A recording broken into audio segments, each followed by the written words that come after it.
سورۃ الذاریات بسم اللہ الرحمن الرحیم، یہ اس ٹائل کی دوسری صورت ہے۔ پہلی صورت جو تھی اسی انداز میں شروع ہوئی تھی، وَالصَّافَّاتِ صَفًّا فَالزَّاجِرَاتِ زَجْرًا۔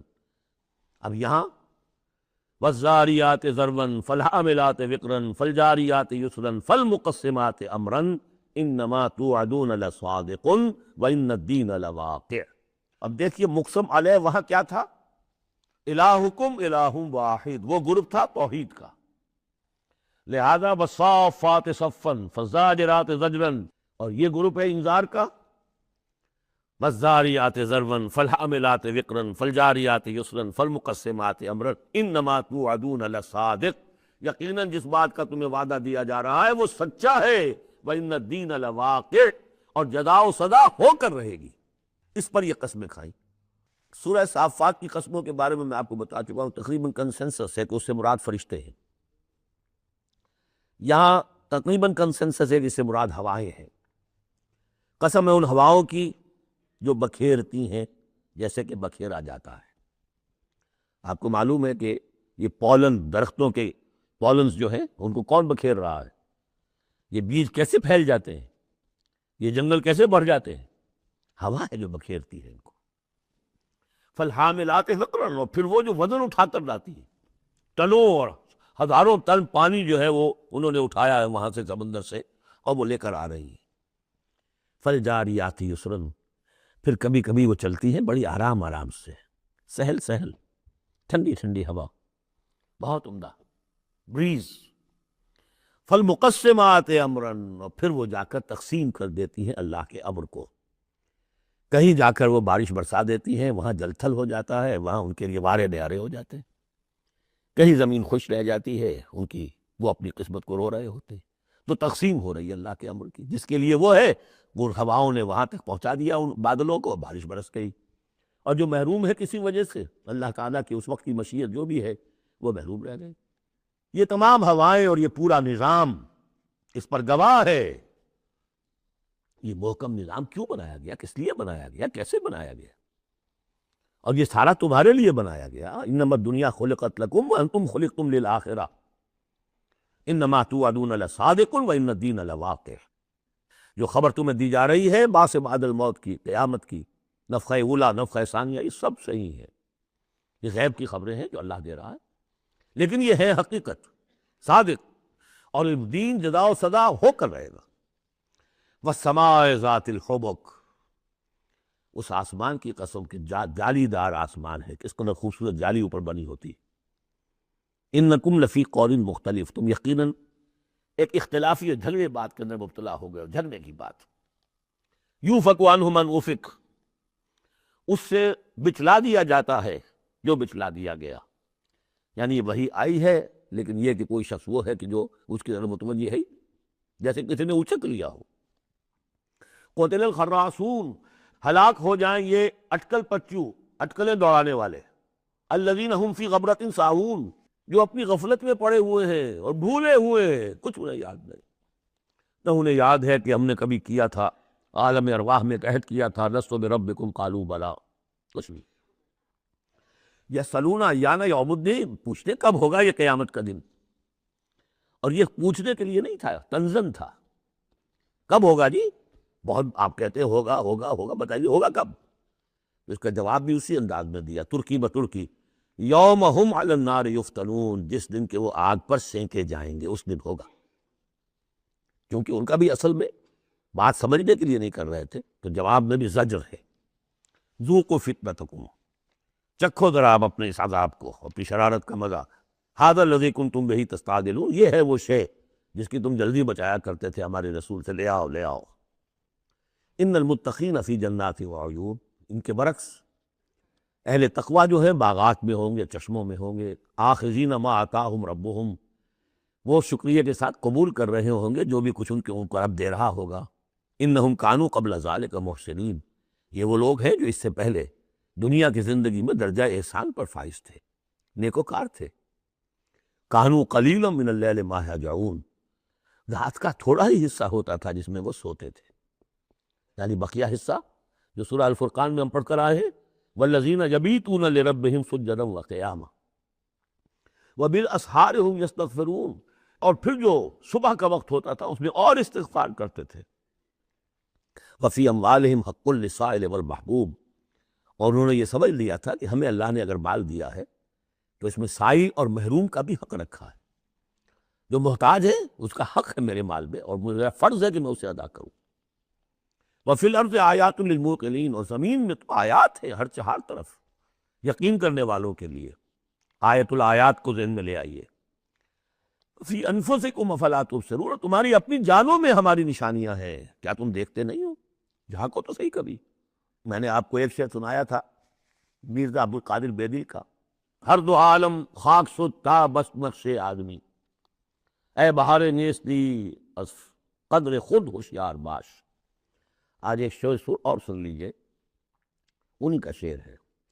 ستم است گر ہوست کشد کہ بے سیر سر و سمندرا، تجھے غنچہ کم نہ دمیدئی در دل کشا بچمن درا۔ بڑے ستم کی بات ہے، اے انسان تجھے تیرا دل ادھر تو آمادہ کرتا ہے، تیری طبیعت آمادہ ہوتی ہے سیر کرنے کی، چلو چمن میں چلو، پھول کھلے ہوئے ہوں گے دیکھیں گے، بہار دیکھیں گے۔ ستم است گر ہوست کشد کہ بے سیر سر و سمندرا، تجھے غنچہ کم نہ دمیدئی، تو خود ایک غنچے سے کم دمکتا ہوا چمکتا ہوا نہیں ہے۔ در دل کشا، کبھی اپنے دل کا دروازہ کھول اور اس کے اندر بچمن درا، اللہ نے تیری روح میں جو چمن رکھا ہوا ہے اس کی سیر کر۔ تو وفی انفسکم افلا تبصرون، تمہارے اپنی جانوں میں کیا تم غور نہیں کرتے، دیکھتے نہیں ہو؟ وفی السماء رزقکم وما توعدون، اور آسمان میں تمہارا رزق ہے، روزی ہے، اللہ کی طرف سے طے ہے، اور جس چیز کا تم سے وعدہ کیا جا رہا ہے جنت یا دوزخ وہ بھی ہے۔ فورب السماء والارض انہ لحق مثل ما انکم تنطقون، ورب السماء والارض، تو آسمانوں اور زمین کے رب کی قسم ہے، انہ لحق، یہ حق ہے، بعث بعد الموت ہو کر رہے گا، قیامت آ کر رہے گی۔ مثل ما انکم تنطقون، بالکل ایسے جیسے اس وقت تم ایک دوسرے سے بات چیت کر رہے ہو۔ هل اتاک حدیث ضیف ابراہیم المکرمین، اور کیا تمہارے پاس پہنچ گئی خبر ابراہیم کے باعزت اکرام والے جو مہمان آئے تھے، فرشتے آئے تھے انسانی شکل میں، اذ دخلوا علیہ فقالوا سلاما، جب وہ داخل ہوئے انہوں نے کہا سلام، قال سلام، جواب دیا سلام سے۔ قوم منکرون، دل میں یہ کہا کہ یہ تو کوئی اجنبی سے لوگ ہیں۔ فراغ الی اہلہ فجاء بعجل سمین، تو گیا اپنے گھر والوں کی طرف دوڑ کر اور لے کر آیا ایک گھی میں بھنا ہوا بچڑا، گوشت پیش کر دیا۔ پچھلے زمانے میں یہی دعوتیں ہوتی تھیں، پورا جانور جو ہے اسے تلا اور حاضر ہے۔ فقربہ الیہم، ان کی طرف بڑھایا، تناول فرمائیے۔ قال الا تاکلون، جب دیکھا وہ کھا نہیں رہے تو کہا کہ آپ کھاتے نہیں، کیا مسئلہ ہے؟ فاوجس منہم خیفہ، تو دل میں ان کی طرف سے اب اندیشہ اور خوف پیدا ہو گیا، شاید یہ دشمن ہے جو میرا نمک نہیں کھانا چاہتے، اس لیے کہ مجھے غضب پہنچانا ہے، مجھے مارنا ہے، اس لیے نمک نہیں کھانا چاہتے۔ پرانے زمانے کے لوگوں میں یہ شرافت تو تھی کم سے کم، آج تو جس کا نمک کھاؤ اور اسی کی گردن اڑاؤ۔ قالوا لا تخف، انہوں نے کہا نہیں آپ ڈریں نہیں، وبشروہ بغلام علیم، اور انہوں نے بشارت دی انہیں ایک بیٹے کی جو صاحب علم ہوگا، یعنی حضرت اسحاق۔ فاقبلت امرأتہ فی سرۃ فسکت وجہہا، تو سامنے آئی ان کی بیوی، آگے بڑھی ان کی بیوی اور بڑبڑاتی ہوئی آئی۔ فسکت وجہ، اس نے اپنا ماتھا پیٹا۔ وقالت عجوز الرقیم، میں بڑھیا ساری عمر میں بانجھ رہی، اب میں جنوں گی۔ قالوا کذالک، فرشتوں نے کہا انسانی شکل میں جو تھے ایسے ہی ہوگا۔ قال ربک، ایسا آپ کے رب نے فرمایا، ہم کون ہوتے ہیں؟ آپ کے رب کا قول ہے، انہ هو الحکیم العلیم، یقیناً وہ سب کچھ جاننے والا بھی ہے اور بہت حکمت والا بھی ہے۔ قال فما خطبکم ایھا المرسلون، تو حضرت ابراہیم نے پوچھا ہے ایلچیو تمہارا ارادہ کیا ہے، کدھر جا رہا ہے، قصد کس کا ہے؟ قالوا انا ارسلنا الی قوم مجرمین، انہوں نے کہا کہ ہم بھیجے گئے ایک مجرم قوم کی طرف، نرسل علیہم حجارۃ من طین، کہ ہم ان پر بارش برسائیں، وہ کنکریوں کی بارش، مسومۃ عند ربک للمسرفین، اور وہ نشان زد ہیں، ہر کنکری معلوم ہے کس کے لیے بلٹ کا کام کرے گی، مسرفین کے لیے۔ فاخرجنا من کان فیہا من المؤمنین، تو ہم نے نکال لیا جو اس بستی میں تھے اہل ایمان۔ فما وجدنا فیہا غیر بیت من المسلمین، تو نہیں پایا ہم نے اس میں سوائے ایک گھر کے جو مسلمانوں کا تھا، یعنی حضرت لوط کا اپنا گھر۔ وَتَرَكْنَا فِيهَا آیَةً لِلَّذِينَ يَخَافُونَ الْعَذَابَ الْأَلِيمَ، اور ہم نے اس میں ایک نشانی چھوڑ دی ان لوگوں کے لیے کہ جو ڈرتے ہوں عذاب علیم سے، دردناک عذاب سے۔ اب وہ نشانی اب ظاہر ہو رہی ہے۔ وہ شہر جو ہیں، یہ تو پہلے بھی مجھے اندازہ تھا کہ وہ چونکہ تھے یہ سدوم اور عمورہ کی بستیاں بالکل ساحل سمندر پر تھے، یہ جو بحر مردار کہلاتا ڈیڈ سی، اور وہاں جب اس طرح کا زلزلہ آیا ہے تو وہ گویا کہ اسی سمندر کے اندر گر گئے۔ اب اس کا جو ہے وہ بتایا گیا ہے کہ کچھ لوگوں نے تلاش کر لیا ہے کہ ان کے کھنڈرات وہاں ہیں اس ڈیڈ سی کے تہہ میں۔ تو اللہ تعالیٰ نے آیت چھوڑ دی، نشانی بنا دی۔ وفی موسیٰ، اور نشانی ہے موسیٰ کے معاملے میں بھی، ارسلناہ الی فرعون بسلطان مبین، جبکہ ہم نے انہیں بھیجا فرعون کی طرف کھلی سند دے کر۔ فتولیٰ برکنہ، تو وہ اپنے سطوت اور شان و شوکت کے گھمنڈ میں اس نے منہ میں اوڑھ لیا۔ وقال ساحر او مجنون، کہا یہ ساحر ہے یا مجنون ہے، وہی باتیں جو حضور کے لیے کہی جا رہی تھی۔ فاخذناہ وجنودہ، پھر ہم نے پکڑا اس کو اور اس کے لشکروں کو، فنبذناہ فی الیم وہو ملیم، اور ہم نے ان کو پھینک دیا سمندر میں اور وہ ملامت زدہ تھا۔ وفی عاد اذ ارسلنا علیہم الریح العقیم، اس طرح نشانی ہے قوم عاد میں جن کے اوپر کہ ہم نے چھوڑ دی تھی وہ ہوا جو ہر خیر سے خالی تھی، عقیم، جیسے جو بانجھ ہے عورت یا مرد بانجھ ہے جس کی اولاد نہیں ہو رہی، جیسے وہ ہے اس طریقے سے وہ ہوا تھی کہ جس کے اندر کوئی خیر نہیں تھا، بھلائی نہیں تھی۔ ما تذر من شیء اتت علیہ الا جعلتہ کالرمیم، وہ نہیں چھوڑتی تھی کسی شے کو جس پر وہ آ جاتی تھی مگر اس کو چورا چورا کر کے رکھ دیتی تھی۔ وفی سمود، اور اسی طرح سمود کے معاملے میں بھی نشانی ہے۔ اس قیل لہم، جبکہ ان سے کہا گیا تمتعوا حتی حین، کہ اب کچھ دیر کے لیے رہ لو، برت لو جو کچھ سامان تمہارے پاس ہے، جو کچھ ہے چر چگ لو جو تمہارے پاس نعمتیں ہیں۔ فاعتوا عن امر ربہم، تو انہوں نے سرکشی کی اپنے رب کے حکم سے۔ فاخذتہم الصاعقۃ وہم ینظرون، تو انہیں ان کے دیکھتے دیکھتے ایک چنگھار نے آ پکڑا۔ فما استطاعوا من قیام، تو نہ وہ کھڑے ہو گئے کہ قابل رہ سکے، وما کانوا منتصرین، نہ ہی وہ اس قابل ہوئے کہ بدلہ لیتے۔ وقوم نوح من قبل، اور قوم نوح اس سے پہلے، انہم کانوا قوما فاسقین، یقیناً وہ بھی بڑی ہی نافرمان لوگوں میں سے تھے۔ اب دیکھیے ایک رکوع میں سب کا ذکر ہے سوائے ایک کے کہ حضرت شعیب کا ذکر اس میں نہیں آیا، حضرت نوح کا، ہود کا، صالح کا، لوط کا، موسیٰ کا، ابراہیم کا علیہم الصلوۃ والسلام، باقی صرف حضرت شعیب کا ذکر نہیں۔ اب ایک ایک جملے کے اندر آ رہی ہے بات، یہ شروع میں آئی ہے، بعد میں آئی ہے وہ طویل، ایک ایک کے لیے ایک ایک رکوع ہے، یہ بعض جگہ اس سے بھی زیادہ ہے، دو دو تین تین رکوعوں میں تذکرہ ہو رہا ہے۔ وَالسَّمَاءَ بَنَيْنَاهَا بِأَيْدٍ، اور دیکھو یہ آسمان ہم نے بنایا اپنے ہاتھوں سے۔ وَإِنَّا لَمُوسِعُونَ، اس کا عام ترجمہ جو پہلے کیا گیا تھا وہ یہ تھا کہ ہم وسعت رکھنے والے ہیں، لیکن آج ہم اس کا ترجمہ کریں گے ہم اس کو توسیع دینے والے ہیں۔ اوسع یوسع، یہ باب افعال ہے، وسع یہ ہے ثلاثی مجرد، اس سے بنتا ہے واسع، واللہ واسع علیم، واسع، اللہ تعالیٰ واسع ہے، اس میں بڑی وسعت ہے، بڑی سمائی والا ہے، اس کے خزانے وہ جو ہے بغیر کسی حد کے ہیں، لمٹ لیس، یا موسع ہے، وسعت دینا، چونکہ آج سے پہلے اس کا اندازہ نہیں تھا، آج ہمیں معلوم ہے دس ایکسپینڈنگ یونیورس، ابھی تو یونیورس پھیل رہی ہے۔ علامہ اقبال نے جس کی پھر ترجمانی کی ہے، یہ کائنات ابھی ناتمام ہے شاید، کہ آ رہی ہے دمادم صدائے کن فیکون، ابھی تو کن فیکون شان اللہ کی جاری ہے، اضافہ کر رہا ہے، یزید فی الخلق ما یشاء، پہلے بھی ہم پڑھ چکے ہیں، وہ اپنے خلق میں، تخلیق میں اضافہ کرتا ہے جیسے چاہتا ہے۔ تو ہم نے یہ آسمان بنائے ہیں اپنے ہاتھ سے، اور ہم ان کو وسعت دینے والے ہیں، ان کو اور بڑھانے والے ہیں، ان کی توسیع کرنے والے ہیں۔ وَالْأَرْضَ فَرَشْنَاهَا فَنِعْمَ الْمَاهِدُونَ، زمین کو ہم نے بچھا دیا اور فرش کے مانند بنا دیا، بچھونا بنا دیا، کیا ہی اچھے ہیں ہم بستر بچھانے والے۔ وَمِن كُلِّ شَيْءٍ خَلَقْنَا زَوْجَيْنِ لَعَلَّكُمْ تَذَكَّرُونَ، اور ہر شے کے ہم نے جوڑے بنائے ہیں شاید کہ تم نصیحت اخذ کرو۔ کیا نصیحت ہے جوڑوں کے اندر؟ ہر شے کے جوڑے بنائے، اب تفصیل کا وقت نہیں ہے، نصیحت کیا ہے اس میں؟ اگر ہر شے کا جوڑا ہے تو دنیا کا جوڑا کیا ہے؟ یہ دنیا بغیر کسی جوڑے کے نہیں ہو سکتی۔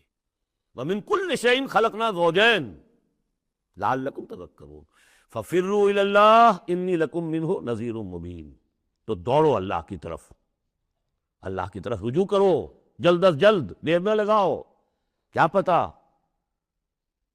کہ فرشتے کو جان لینے کا حکم مل چکا ہو اور مہلت نہ ہو تمہارے پاس، دوڑو، ففروا الی اللہ انی لکم منہ نذیر مبین، یقیناً میں تمہارے لیے اللہ کی طرف سے ایک خبردار کر دینے والا ہوں واضح طور پر۔ کذالک ما اتی الذین من قبلہم من رسول الا قالوا ساحر او مجنون، اسی طرح ہوتا آیا ہے یہ کہ ان سے پہلے نہیں آیا کسی بھی لوگوں کے پاس رسول مگر یہ کہ انہوں نے یہی کہا کہ ساحر ہے یا مجنون ہے۔ اتواصوا بہ، کیا وہ وصیت کر کے گئے تھے؟ یعنی یہ جو کہہ رہے ہیں آج وہی بات کہہ رہے ہیں، کیا اگلوں نے وصیت کی ہوئی تھی انہیں؟ بل ہم قوم طاغون، لیکن حقیقت میں یہ لوگ ہیں سرکش، اپنے حدود سے تجاوز کرنے والے۔ فتول عنہم فما انت بملوم، تو اے نبی صلی اللہ علیہ وسلم آپ ذرا ان کی طرف سے اپنی توجہ کو پھیر لیجئے، یعنی وہ اگر اعراض کر رہے ہیں، انکار کر رہے ہیں، استہزاء کر رہے ہیں، تمسخر کر رہے ہیں، آپ کو شاعر، ساحر، مجنون، معلم جو کچھ کہہ رہے ہیں، آپ ذرا اپنی توجہ کی طرف سے ہٹا لیجئے۔ فتول عنہم فما انت بملوم، آپ پر کوئی ملامت نہیں ہے، یعنی کہ اگر یہ لوگ نہیں مانتے تو آپ کے اوپر کوئی الزام نہیں ہے۔ آپ دیکھیے جو لوگ سننا چاہتے ہو، سمجھنا چاہتے ہو، جاننا چاہتے ہو، ماننا چاہتے ہو، ان کی طرف توجہ مبذول فرمائیے۔ وذکر فإن الذکریٰ تنفع المؤمنین، تاہم آپ تذکیر کرتے رہیے، یاد دہانی کرتے رہیے، اس لیے کہ یہ تذکیر، یہ یاد دہانی، یہ نصیحت، یہ تعلیم، یہ تلقین، یہ تبلیغ اگر ان کے حق میں مفید نہیں ہو رہی تو اہل ایمان کے حق میں مفید ہو رہی ہے، ان کے ایمان میں اضافہ ہو رہا ہے۔ جو بھی نئی صورتیں نازل ہو رہی ہیں، جو بھی اللہ کی طرف سے آپ مزید انہیں آیات سنا رہے ہیں، اس سے اہل ایمان کے ایمان میں اور زیادگی ہو رہی ہے، افزونی ہو رہی ہے۔ وما خلقت الجن والانس الا لیعبدون، اور میں نے نہیں پیدا کیا جنوں اور انسانوں کو مگر صرف اس لیے کہ میری بندگی کریں۔ یہ بہت اہم آیت ہے قرآن مجید کی، اس لیے کہ یہ تخلیق انسانی کی جو غایت ہے۔ دیکھیے ایک سوال عام طور پر لوگ کیا کرتے کہ اللہ نے کیوں پیدا کیا، تخلیق کی کا سبب کیا ہے، یہ ایک علیحدہ مسئلہ ہے اور یہ بہت مشکل مسئلہ ہے۔ فلسفیوں نے بھی، جنہوں نے بھی کوشش کی ہے اس مسئلے میں کچھ غور و فکر کی، بہرحال انہوں نے اپنی اپنی آراء دی ہیں، کسی موقع پر وہ بات میں عرض کروں گا، ان میں بھی ایک رائے ہے کہ جو وقی ہے، لیکن اصل مسئلہ یہ کہ غایت کیا ہے۔ تم نے اگر یہ نہیں سمجھا کہ تمہاری تخلیق کیوں ہوئی تو اس میں تمہارے لیے کوئی نقصان کی بات نہیں ہے، لیکن تمہیں اگر یہ معلوم ہو جائے کس لیے پیدا کیے گئے ہو، اگر یہ معلوم نہیں ہوگا تو زندگی بیکار جائے گی۔ لہذا اصل شے یہ کہ تم پیدا کیے گئے ہو اس لیے کہ اللہ کی بندگی کرو۔ لیکن وہ کیا ہے بندگی؟ میں نے بارہا عرض کیا ہے، اس کو تین حصوں میں سمجھیے کہ بندگی یا عبادت، ایک ہے اطاعت، ہمتن اطاعت، اور نمبر دو اس کی روح اطاعت، وہ ہونی چاہیے محبت، اللہ کی محبت، غایت الحب ما غایت الذل والخضوع، یہ ہے اصل عبادت۔ باقی کچھ مراسم عبادت ہے کہ جس میں کہ اللہ تعالیٰ کے سامنے انسان اپنی عاجزی کے اظہار کے لیے قنوت ہے، دست بستہ کھڑا ہونا ہے، جھک کر کھڑے ہونا، پھر سجدہ ہے، رکوع ہے، حمد کے ترانے ہیں، نماز ہے، جو بھی شکلیں ہیں، یہ مراسم عبودیت ہے۔ اصل عبادت کیا ہے؟ ہمتن اللہ کی اطاعت، اس کی محبت کے جذبے سے سرشار ہو کر۔ اب اس کے جو تقاضے ہیں اور موجودہ حالات میں ہم کیسے اس سے عہدہ برا ہو سکتے ہیں؟ کفر کا غلبہ ہے، نظام تو ہر جگہ کافرانہ ہے، یہاں بھی کافرانہ نظام ہے، اسلامی نظام تو نہیں ہے نا۔ ہم مسلمان ہیں، انفرادی طور پر نظام تو کافرانہ ہے، اب کیا کریں؟ ہمارا زیادہ ہم کہہ سکتے ہیں کہ ہم اپنی زندگی کے 10-15% میں اللہ کی اطاعت کر رہے ہیں، باقی ہماری پوری زندگی اجتماعی جو نظام ہے اس کے ساتھ جکڑی ہوئی ہے، تو اب اس کی کیا صورت ہو؟ وما خلقت الجن والانس الا لیعبدون، میں نے نہیں پیدا کیا ہے انسانوں اور جنوں کو مگر اس لیے کہ میری بندگی کریں۔ اسی کو شیخ سعدی نے کہا ہے، زندگی آمد برائے بندگی، زندگی بے بندگی شرمندگی۔ چاہے اور آپ نے کچھ بھی کر لیا ہے، ڈھونڈنے والا ستاروں کی گزرگاہوں کا اپنے افکار کی دنیا میں سفر کر نہ سکا، آپ نے ساری جو ہے اکتشافات کر لی ہے، ایجادات کر لی، بندگی نہیں ہے تو زندگی جو ہے بیکار گئی، ضائع ہو گئی۔ ما اريد منهم من رزق، میں ان سے کسی رزق کا طالب تو نہیں ہوں، وما اريد ان يطعمون، نہ میں یہ چاہتا ہوں کہ مجھے کچھ کھلائے پلائے۔ ان اللہ هو الرزاق ذو القوۃ المتین، تو اللہ خود ہے رزاق جو سب کو رزق دیتا ہے، قوت والا ہے، مضبوط ہے، اسے کسی کی طرف سے کوئی احتیاج ہے ہی نہیں۔ فإن للذین ظلموا ذنوبا مثل ذنوب اصحابہم فلا یستعجلون، جب ڈول جو ہے پانی کا جب پوری طرح بھر جائے اسے کہتے ہیں ذنوب۔ یقیناً ان کافروں کے اور ان مشرکوں کے ڈول بھی بدعمالیوں کے، ان کے کفر و شرک کا ڈول بھر چکا ہے، جیسا کہ ان سے پہلے اصحابہم کے ساتھیوں کا ذنوب مثل ذنوب اصحابہم فلا یستعجلون، تو اب یہ جلدی نہ کرے، ڈول بھر چکا ہے، کسی وقت کھینچ لیا جائے گا، اب اگر ذرا وقت اور دیا جا رہا ہے تو اس سے دھوکہ نہ کھائے۔ فویل للذین کفروا من یومہم الذی یوعدون، تو ہلاکت اور خرابی اور بربادی ہے ان کافروں کے لیے اس دن جس دن کا ان سے وعدہ کیا جا رہا ہے۔